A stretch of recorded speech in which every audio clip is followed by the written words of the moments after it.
Hey everybody, I'm back. Today we are going to be quick because I'm late getting this out again. Must be Christmas time. Everyone has a lot going on. So we are just going to review what we talked about last week. Indirect objects. So I want you to do this part on your own. List all the list all the parts of speech and then however many definitions you know. Okay? So you can go ahead and do that on your own maybe after we're finished with these. But let's just dive in and go over this together. Okay. Ready? Let's read this.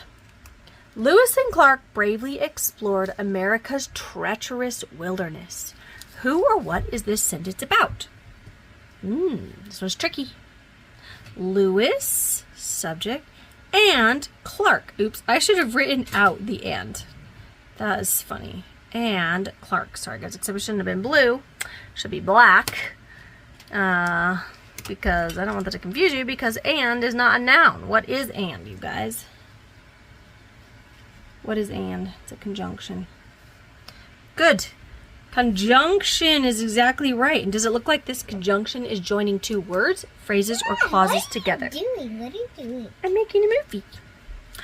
So listen. You can listen. So it's joining two words. So it looks like we're going to have a compound subject.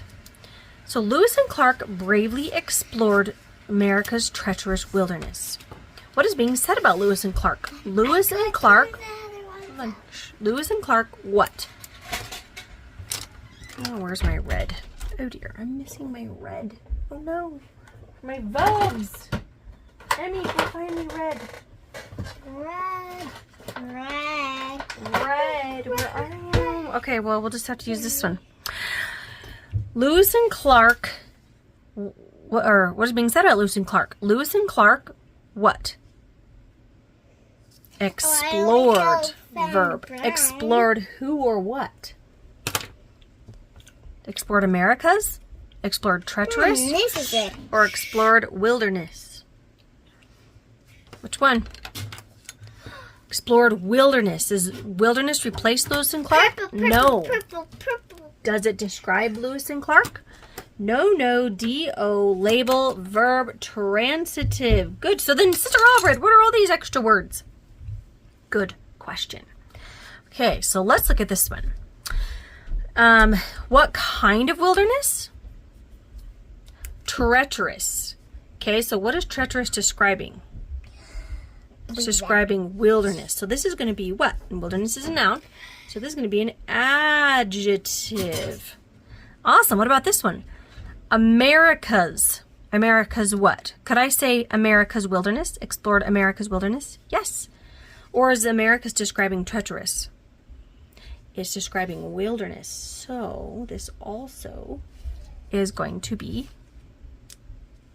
describing a noun, which makes this also an adjective. Now, if I had said explored America's very treacherous wilderness, very is saying to what extent it's treacherous.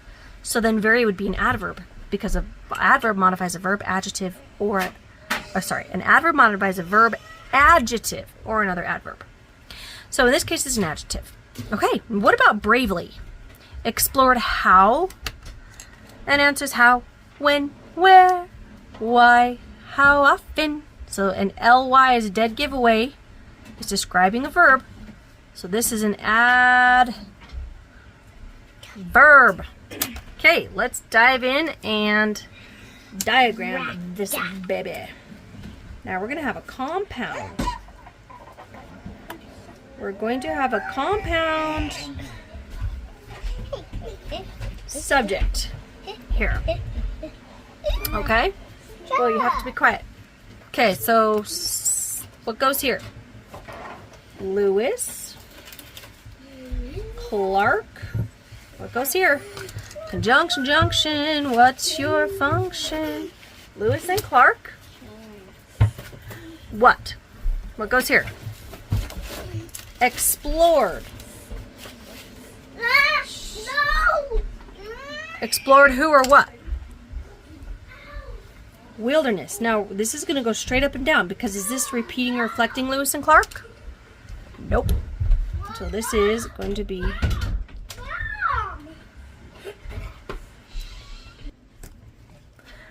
okay, very good. So we're going to put this adverb here, this one here. Mama, Okay. Mama, what are these for? Put them back. What are these for, Mama? They're for something later. So we're going to put America's treacherous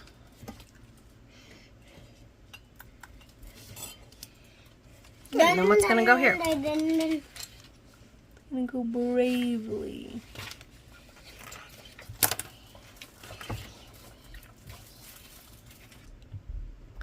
Okay, so how many sets of subject and verbs do we have? Just one. So is it simple, compound, or complex?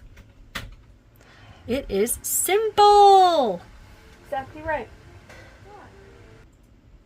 All right, also one more question. Is this a declarative, interrogative, exclamatory, or imperative sentence? If you said imperative, you are absolutely right. Very good. Okay, let's go on to our next sentence. Read this with me. Sacagawea gave them directions and she courageously carried her papoose on her back. I love the story of Sacagawea. She was amazing. Well, there's different ways to say it. I'm not exactly sure the right way to say it. Sacagawea, but today we're going to say Sacagawea because that's the way I know how to say it. Okay, first of all, let's look at, can you find any conjunctions or prepositional phrases in here? If you said and, you were absolutely right. Here's one right here. Now, what does this look like it's connecting? Is it connecting just two words, like up here, just two words to each other? Or is it connecting two phrases, which don't have a subject and verb? Or is it connecting two clauses? Clauses have to have a subject and a verb. Sacagawea gave them directions. Looks like there's a subject and verb there. She courageously carried her papoose on her back. Oh, looks like there's a subject and verb there. So we know it's joining two clauses like Santa Claus. Okay, Santa Claus. It's joining two clauses together. Clauses have to have what? Two things. A subject and a verb. Okay, let's say the first clause together. Sacagawea gave them directions. Who or what is this clause about? Sacagawea, subject, noun. What is being said about Sacagawea? Sacagawea gave, verb. What did she give? What's receiving the action of being given? Sacagawea gave who or what? Directions. If you said them, that's not quite right. It's directions. Do directions replace Sacagawea? No. Do they describe Sacagawea? No, D-O, label, verb, transitive. Gave directions to or for whom? Them. Indirect object. I'm going to put this in purple because it's a pronoun. Gave directions to them. Now remember, indirect objects have to go between a verb and a direct object. They can't. If I said Sacagawea gave directions to them, then to them is a prepositional phrase. It's not even a direct object. It has to go between them, and it's who the thing is being given or done to. Okay, so where it is in the sentence matters. Okay, we have and. It's a coordinating conjunction. Let's do the next clause. She courageously carried her papoose on her back. Who or what is this clause about? She. Subject, pronoun, so that should be in purple because they're very closely related. Purple and blue are very closely related. They both act as nouns. What's being said about she? She carried, verb. She carried who or what? What received the action of being carried? Papoose. Does papoose replace she? No. Does it describe she? No, D-O, label, verb, transitive. Now, here's where it might be a little confusing. She carried papoose to or for whom? Is there someone else the papoose was carried to or for him? No.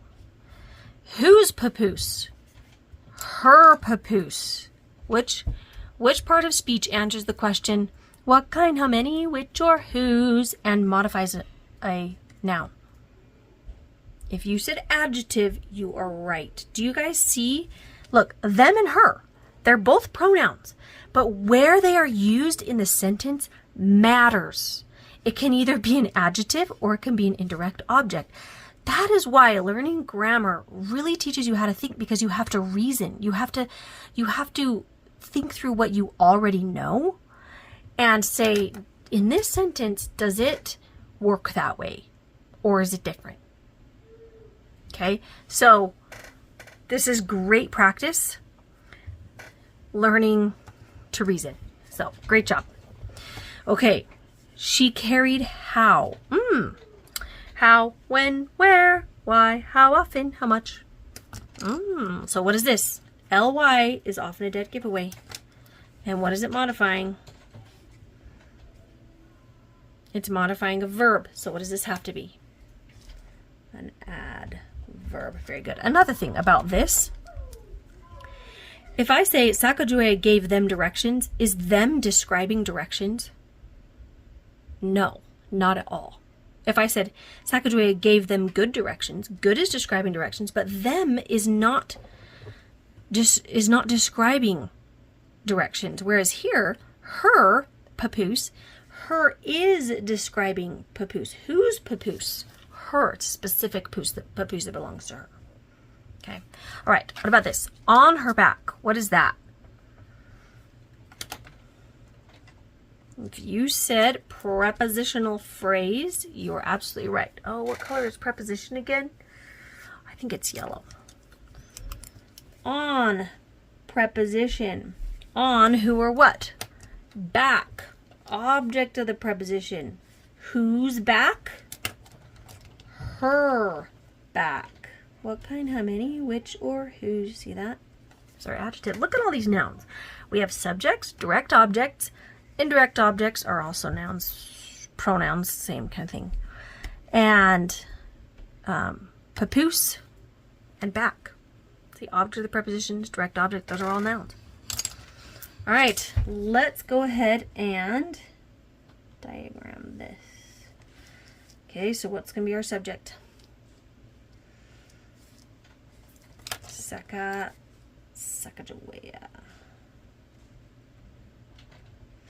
Sacagawea gave what? Directions. To or for whom? Them. Actually, probably I should have written it, well, as a noun, because that makes it a little bit easier. All right, here's our conjunction. Because it's joining two complete clauses, it gets its own platform. Okay. She carried papoose. We join the verbs together. Do you see that? So she's a pronoun, so we're going to make it purple. She carried, sorry, this isn't totally red here. Sorry, it got a little wiggly there for you. She carried papoose.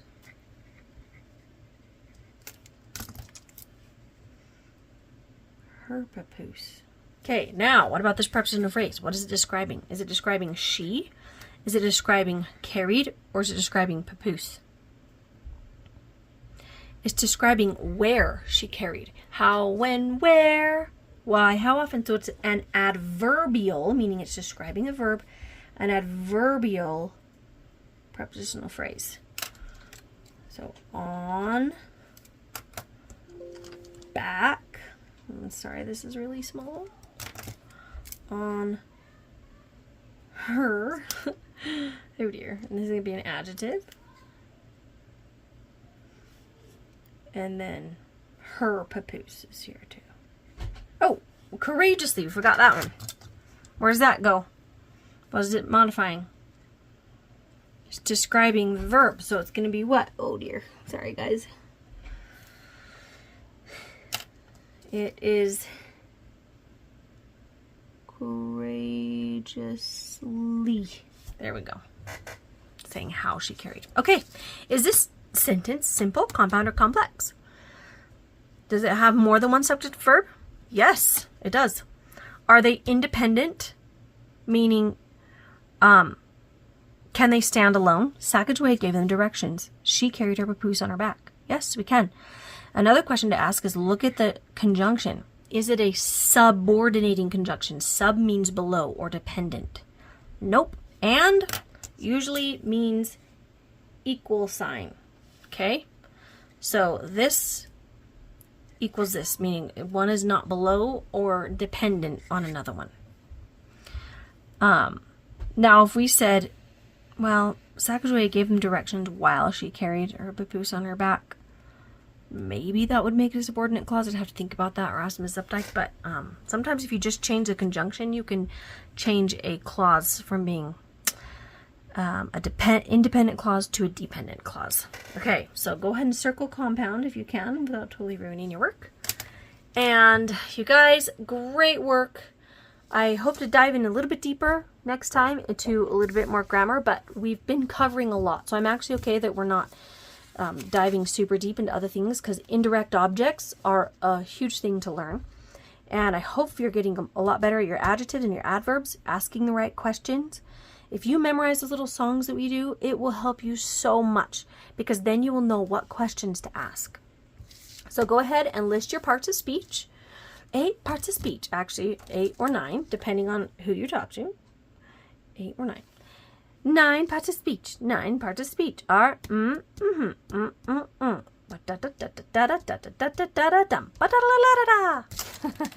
All right, have a wonderful week.